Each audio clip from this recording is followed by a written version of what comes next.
Hello everyone, this is a podcast slash vlog about bodybuilding that me, Hunter Nash, am creating. I want to start off by explaining what bodybuilding is to me. Bodybuilding is a lifestyle.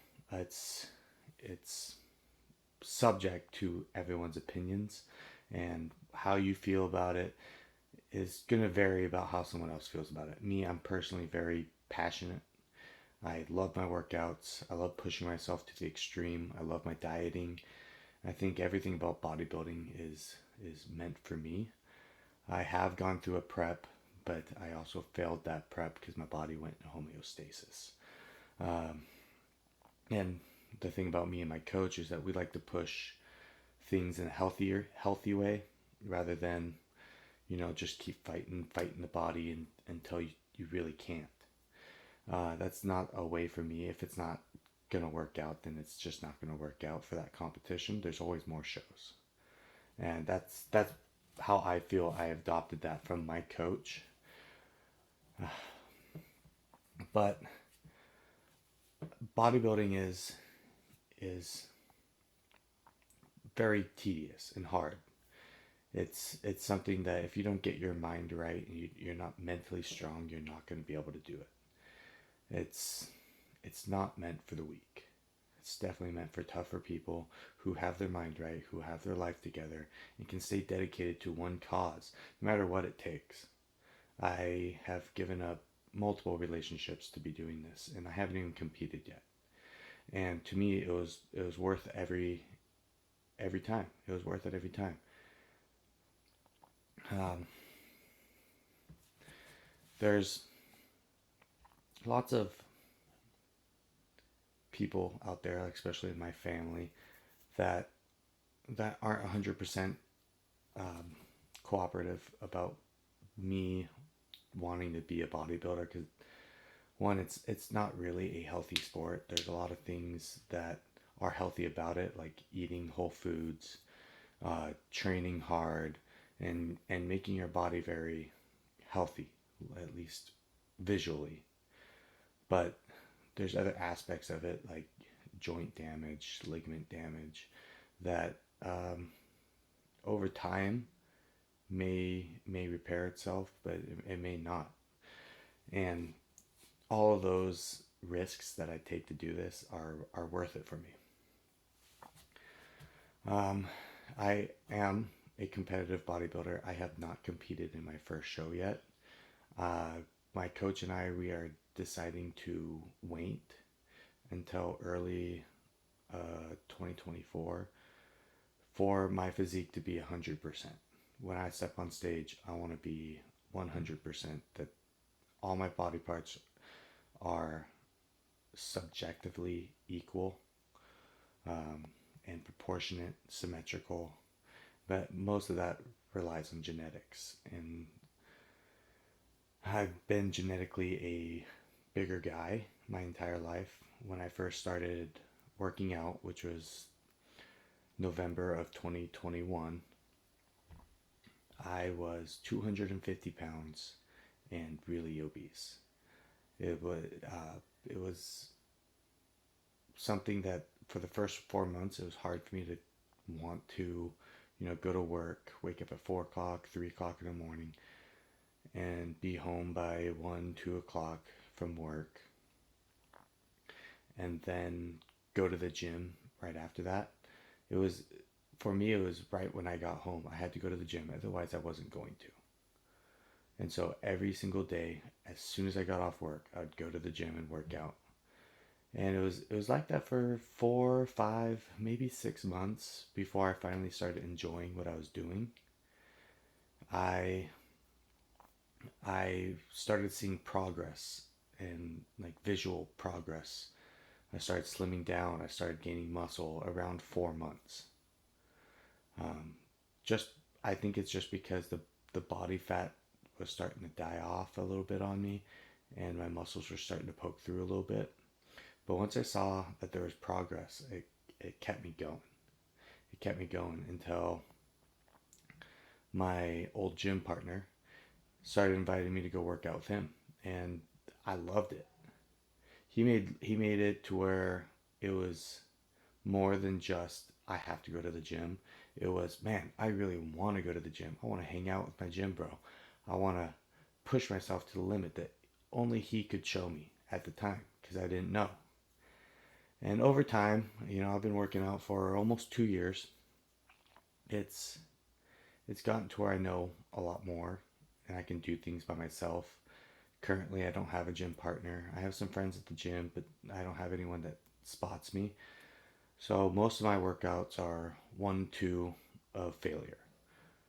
And it means I'm not going to develop as fast as everyone else, in my opinion, but I'm still developing very well.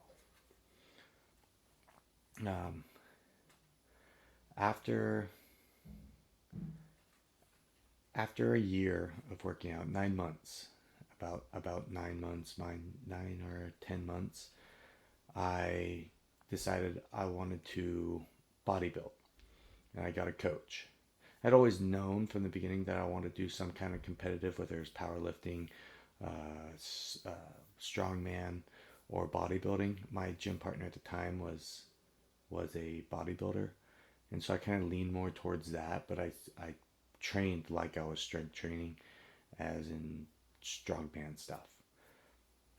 So I made the adjustment and started bodybuild training, more more reps, still heavy weights.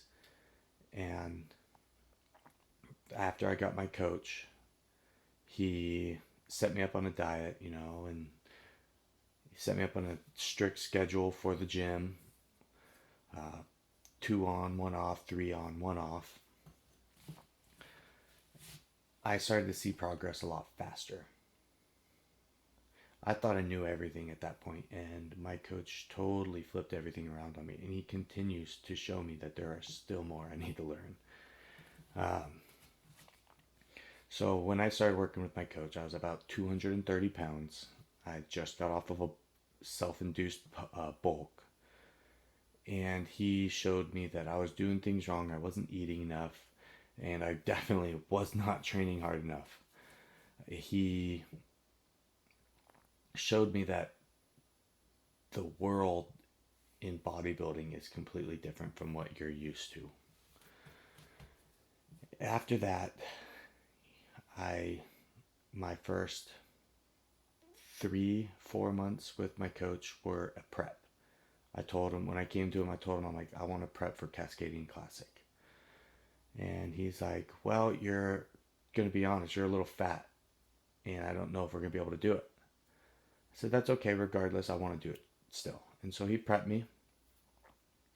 And about a month before the show, I was making good progress, but not the kind of progress that I should have been. Like I should have been when I started my prep, I should have been at 12% body fat. I was probably at 25%.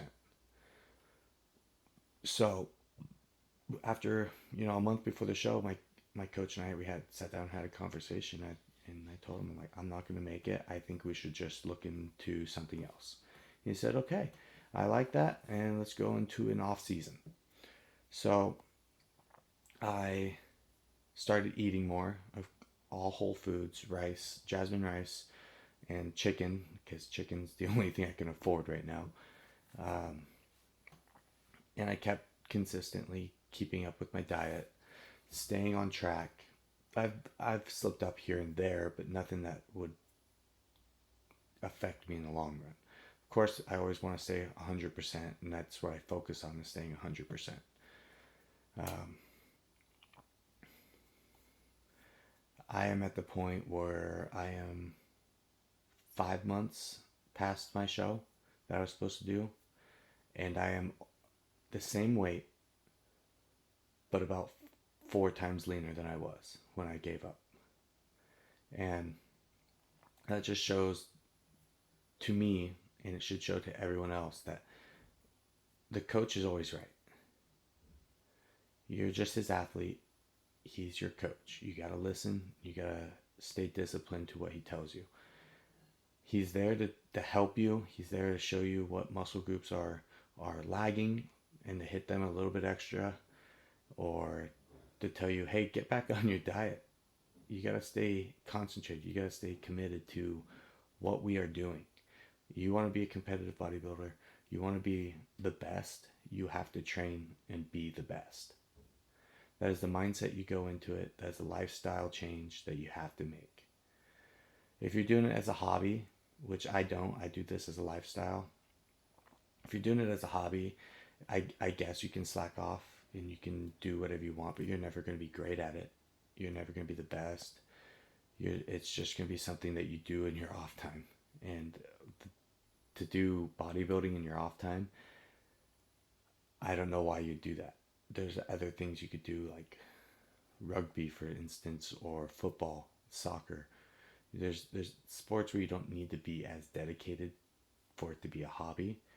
While bodybuilding, you have to be 100% dedicated.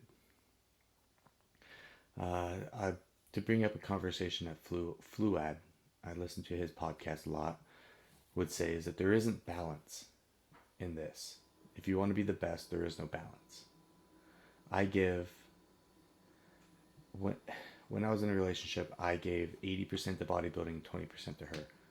I'm currently not in a relationship. I am giving 100%. I don't have an outside life.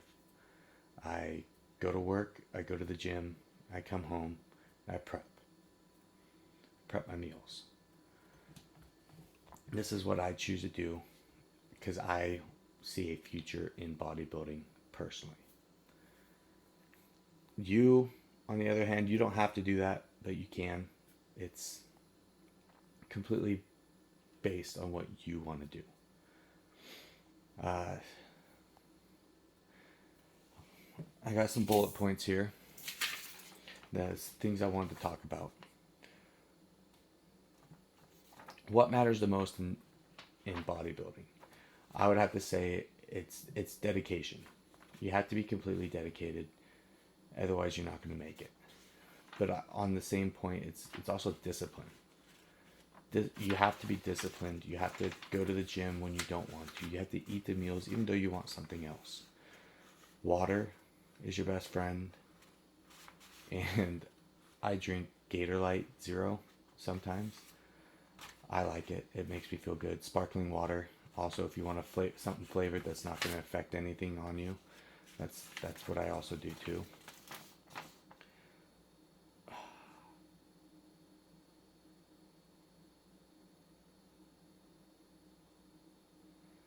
Patience. Patience is very important when it comes to bodybuilding because everything takes time, especially when you're building muscle. You can't expect there to be a fast way. Even people on PEDs, it's not a fast route.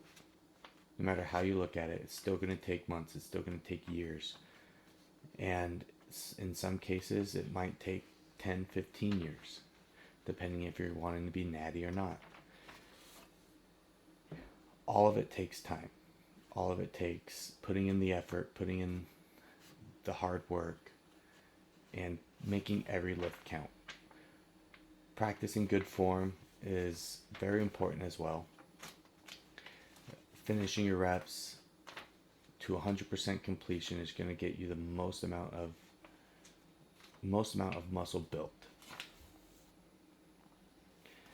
In bodybuilding, you have to set clear goals, whether they be short-term goals or long-term goals. When I first started working out, I just wanted to lose weight. I just wanted to lose body fat. That was my goal, and I accomplished that. I am still at the point where I want to lose more body fat, but I want to do it when I go into prep because I want to be show ready. I want to be 100% when I go to step on the stage. My long-term goals is to get my pro card. And once I achieve my pro card, I'll set another long-term goal after that. But right now, it's just to get my pro card. My short-term goal is to compete in my first amateur show and make it to regionals and nationals and hopefully go into my pro cards. But until then, my long-term goal is pro card. My short-term goals is competing. For the gym, my short-term goals is just to maximize every little bit of every weight I lift. In the gym, even outside of the gym, getting cardio in every single day. I'm at the gym. And maybe sometimes I'll try to have a personal life. Like today, I went to the river and I just happened to run into some friends from the gym. It's I do a lot of things by myself. I've become very self-dependent or independent because that's just how this is, or how I live, how I choose to live. I have an apartment. I live by myself. I supply myself with my own foods, and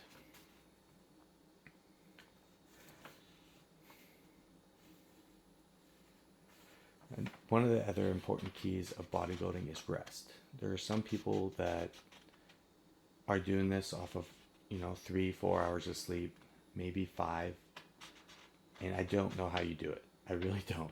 If I don't get 7 to 8 hours of sleep, I feel like I have a really shitty lift.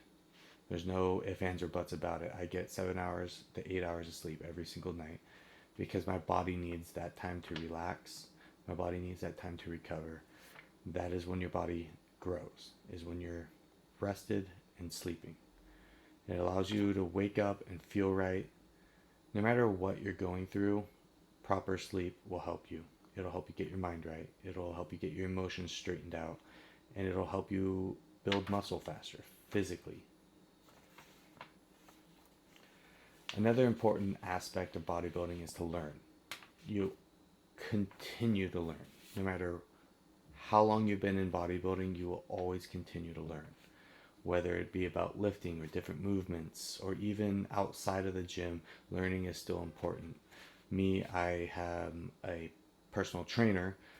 I don't actively do that, but I thought that learning to be a personal trainer would help me be a better bodybuilder because I learned the anatomy of the body, how muscles work, how ligaments work, how tendons work, the individual joints, phalanges, carpals, metacarpals, everything. I learned that while studying to be a personal trainer, even though I am not going to be a personal trainer. I thought it was valuable information that would help me be a better bodybuilder. I suggest to everyone to continue your education either independently or through school or buy a book. That's how I trained to be a personal trainer.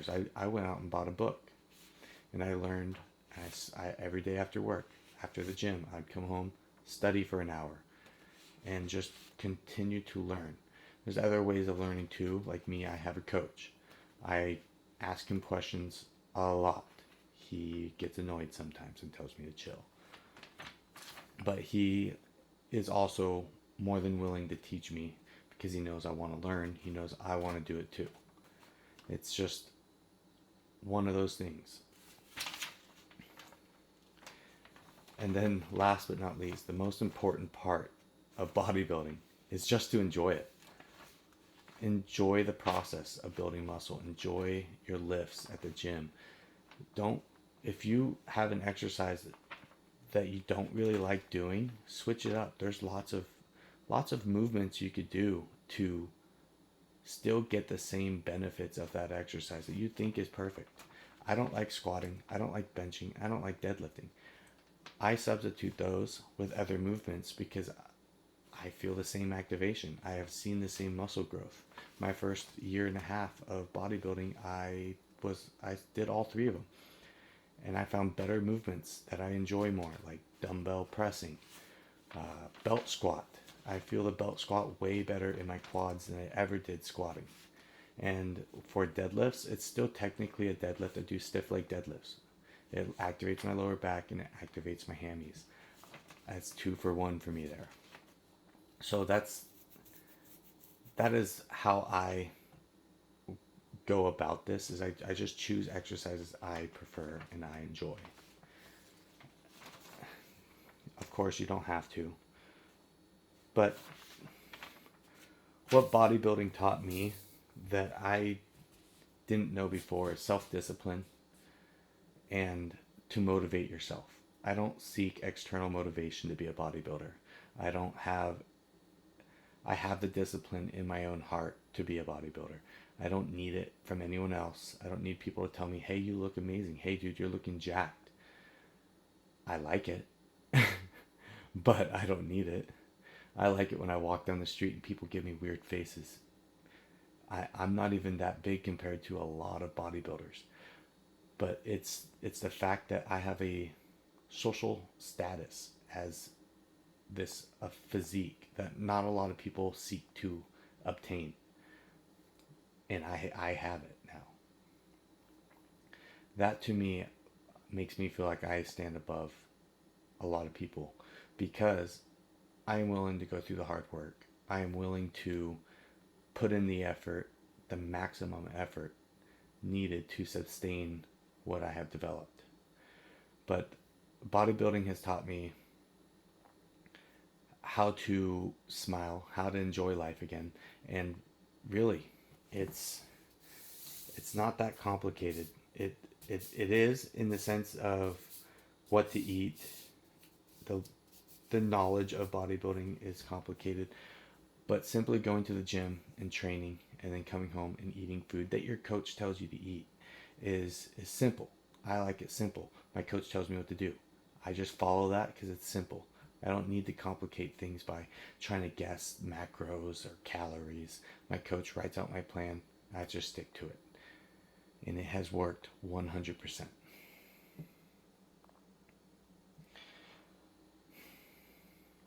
Bodybuilding has taught me to take pride in myself. It has taught me to believe in what I can achieve. Because everything that I have set out, all my little goals, and some of my major goals that I have set for myself, I have achieved. My little goals of losing body fat, I have achieved that. My long-term goal of hitting a certain amount of weight in my lifting, I have achieved a lot of them. Of course, I have developed to have more of those short-term and long-term goals, but overall, it keeps me going. That is my self-motivation. There is my short-term goals. Those little short-term goals give me the motivation to keep going, but my discipline that I have to continue doing it no matter what. On the days I'm tired, there are some days where I get 4 hours of sleep and I don't feel like going. I get up and I go. Today was my rest day. I wanted to sit at home on the couch all day. I went to the gym, I did my cardio, and then I went to the river. That is the discipline of someone who will sacrifice everything to get where they want to be. I am gradually achieving that. I have always striven for the strived. Have always strived for the uphill battle, just because it's more fun for me. Bodybuilding definitely is an uphill battle. There's always going to be someone better than you because not everyone can be the best. There's only one the best. Right now, in Classic, it's Siva. I don't know who it is in Open. I haven't been paying attention to Open too much, even though that is what I'm going into is Open. I need to watch it more. Nick Walker, I'm hoping, becomes the best because Nick Walker's the best, and we both love Jay Cutler. Otherwise, that's really it. That's how you live your life. Uh, I'm hoping, I put out 20 of these podcasts / vlogs, and eventually I get some guests. I have a couple friends that would like to share their story. I have a couple friends I can bullshit about bodybuilding, but I'm hoping later down the road that the more people that enjoy this would want to join in on my podcast and have a good conversation about your story and how it relates to mine, or how it relates to how you can relate to other people in the world. Because as my podcast is based off of podcast / vlog, is based off of Fluad, who is bringing a positive light to bodybuilding. That's what I want to do. I want to bring a positive light to bodybuilding and show you that there's more benefits and more positives than there are negatives in this. It's like I said, it's not meant for everyone, but everyone can be a bodybuilder. It's it's an all-inclusive sport. Sure, you're judged because it's completely biased on how you are judged. There are 7 people that tell you you could work on this. You This needs to be brought up. This is perfect. Work on this. Um, your posing, that's completely dependent upon you and how you do. How lean you are, that's completely dependent upon you and your coach. But it's subjective. It's very subjective. Whether your DNA, your genetics don't really grow muscle the right way, or you have structurally unsymmetrical muscle bodies, that's that's completely subjective to each person's individuality. And the other thing about judging is that it's subjective. One judge could think one thing, the next could think the other, and that's why they average out the points. So um, that's going to be it for this one. I'm hoping that the next one's going to be a little bit longer or shorter. I don't know. But I'm going to be doing this once a week. So it's nice talking to you guys. Thank you. Bye.